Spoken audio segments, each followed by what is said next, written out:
ሰላም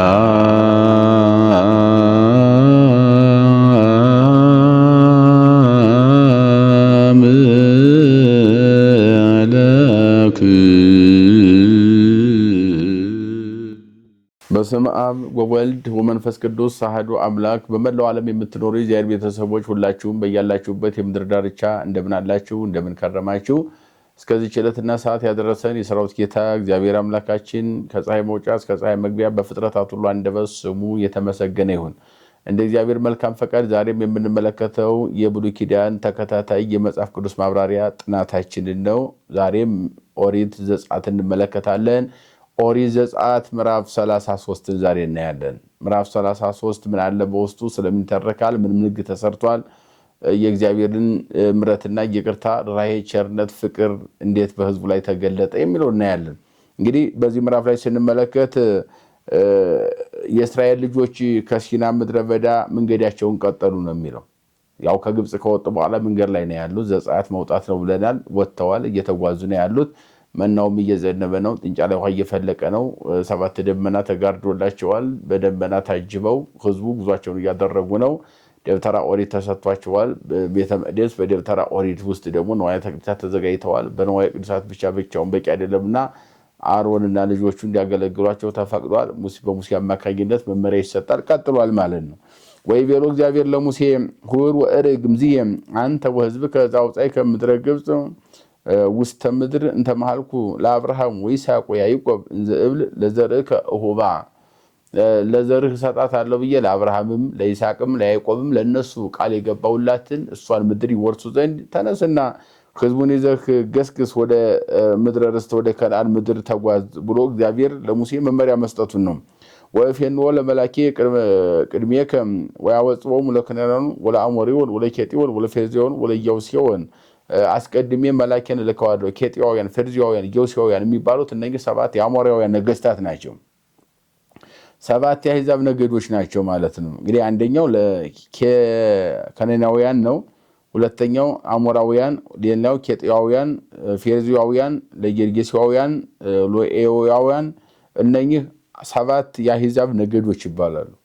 እነኚህ 7 ነገዶች ኢየሩሳሌምን በምስራቅ የእስራኤልን ሀገር ማለት ነው እነሱ ወረው ይዘዋት ነበር። አሕዛብ ከየአቅጣጫው መጥተው የእስራኤል በረሃብ ምክንያት ግብፅ ሲወርዱላቸው ያን ጊዜ እነሱ የሰው ሀገር ወረው የራሳቸው ሀገር አድርገው 7 ነገዶች ናቸው አሁን የዘረዘርናቸው። በምስራቅ፣ በምዕራብ፣ በሰሜን፣ በደቡብ ሆነው የእስራኤልን ሀገር ወረው ስም ሰይመው የራሳቸው የአሕዛብ ምድር እንደሆነች አድርገው ቅድስት ምድር ኢየሩሳሌምን የወረሩ እነኚህን አሕዛቦችን ድል የሚያደርግ እነሱን አስወግዶ አጽድቶ ከዚያ አሳልፎ የሚሰጥ ኢያሱ የሚባል መላኬን በፊት እልካለሁ። ለአሁኑ መላኩ ይመራቸዋል።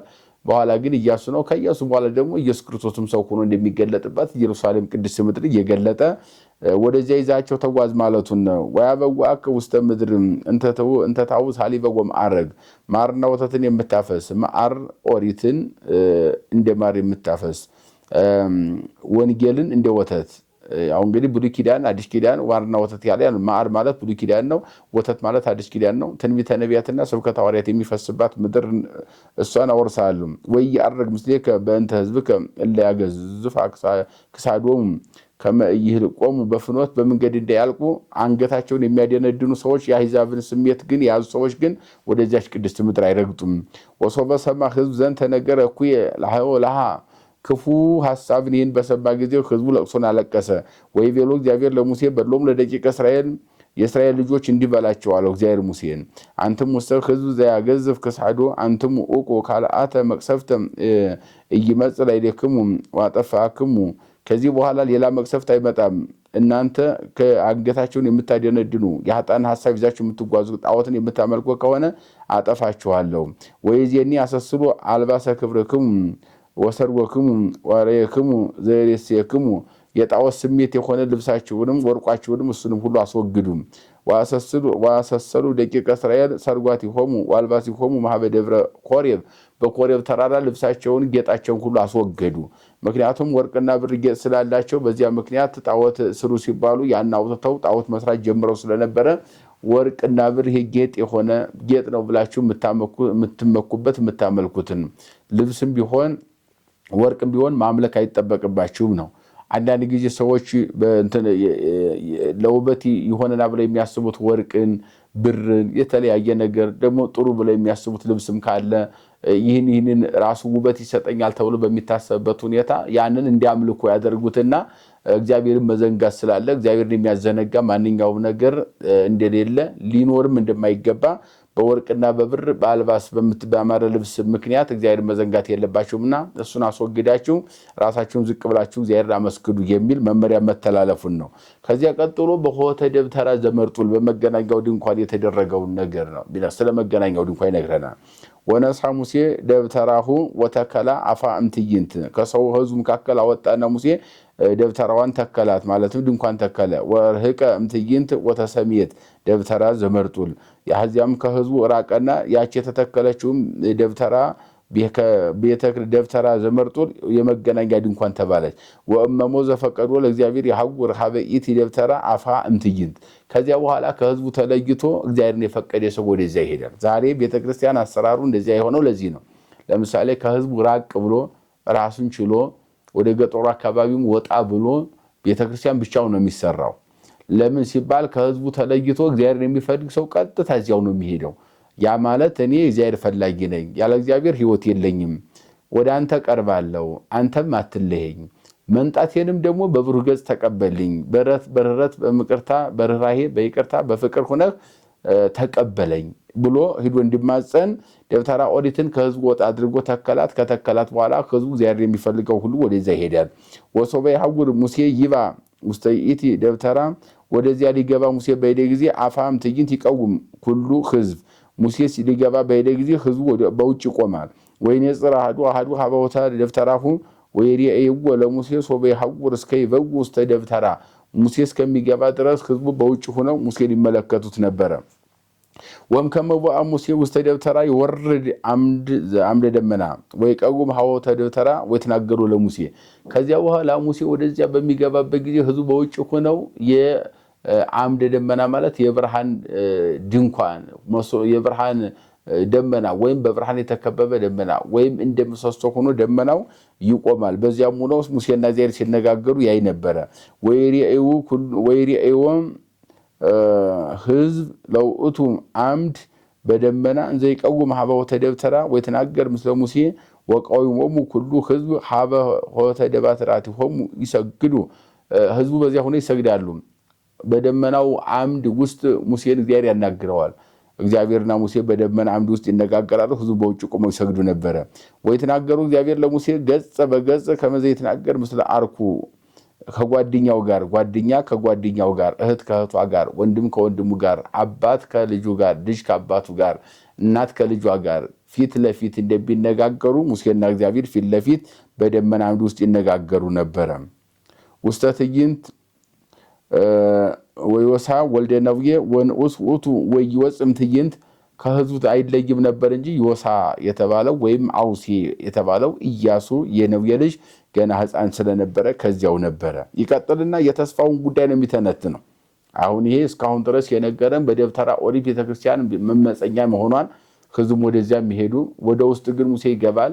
እግዚአብሔር የምሕረት ድምፅ ለማሰማት በአምደ ደመና ሆኖ ሙሴና እግዚአብሔር በደመና ውስጥ መነጋገራቸውን ሲነጋገሩ ሕዝቡ በውጭ ሆኖ መስማታቸውን ይነግረንና የተስፋ ስለ ተስፋይቱ ምድር በደንብ ይነግራል። ይቀጥሉ ያለው ወይቤሎ ሙሴ ለእግዚአብሔር ናሁ ተብለኒ አንተ ሰዶ ለዝንቱ ሕዝብ አንተ ባሕቱ ይነገርከኒ ዘትፌኑ ምስሌ ወለሊከ ትቤለኒ ኪያከ አይመርኩ እምኩሉ ወረከብኩ ሞገሰ በሃቢየ ወረከብከ ሞገሰ በሃቢየ። እንግዲህ አንተ አለው ሙሴ እግዚአብሔርን ጥያቄ ጠየቀው። አንተ ይህንን ሕዝብ ይዘህ ሂድ ትለኛለህ ወደዚያ ወደ ተቀደሰችው ምድር ወደ ርስት ለአባቶች ለአብርሃም ለይስሐቅ ለያዕቆብ ወደ ተሰጠችው ምድር ማርና ወተት ታፈሳለች ብለህ ወደ ገለጥካት ምድር ውሰድ ብለኸኛል። ሕዝቡን እኔ ወደዚያ ወስዳለሁ። በዚያ ከወሰድኩ በኋላ በአንተስ ሞገስን አግኝቼ ከሆነ በአንተ ዘንድ ለመሰኪ ረከብኩ ሞገሰ በኀቤከ በአንተ ዘንድ ሞገስን ካገኘሁኝ አስተራየኒ ሊተ ገሃደ ወአይምር ወራይከ ከመ ይኩነኒ ረኪበ ሞገስ በቅድሜከ ከመ አእምር ከመ ሕዝብከ ውእቱ ዝንቱ ሕዝብ አብይ ሕዝብ ታላቅ እንደሆነ ታላቁን ሕዝብ የምመራ እንደሆነ የተወደድኩ ባንተ ዘንድ ሁልጊዜ የምታናገረኝ የተወደድኩ ባለመዋል ከሆንኩኝ በእውነትስ ባንተ ዘንድ ባለመዋልን ካገኘሁኝ እንድታናገረኝ ብቻ ሳይሆን ፊት ለፊት አንተን ማየት እፈልጋለሁ እባክህ ራስን ግለጥልኝ ብሎ ሙሴ እግዚአብሔር መጠየቁ ነው።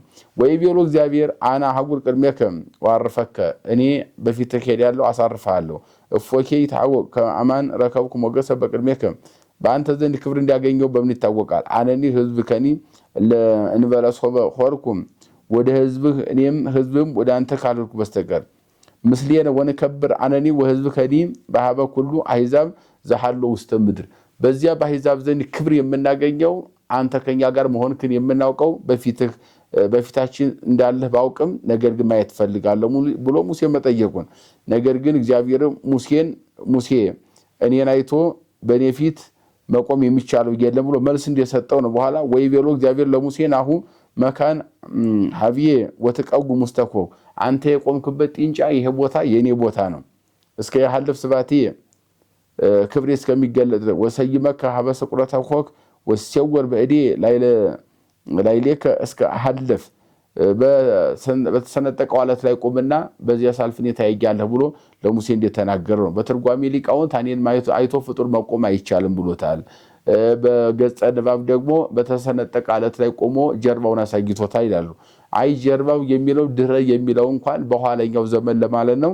ደብረ ሲና አታየኝም፣ ደብረ ኮሬብ አታየኝም፣ ደብረ ታቦር ታየኛለህ፣ በባሕረ መለኮት አታየኝም፣ በባሕረ ሥጋ ታየኛለህ፣ በብሉይ ኪዳን አታየኝም፣ በሐዲስ ኪዳን ታየኛለህ የሚል መልስ እንደሰጠው ሊቃውንት አባቶቻችን በደንብ አጥተው ይተረጉማሉ።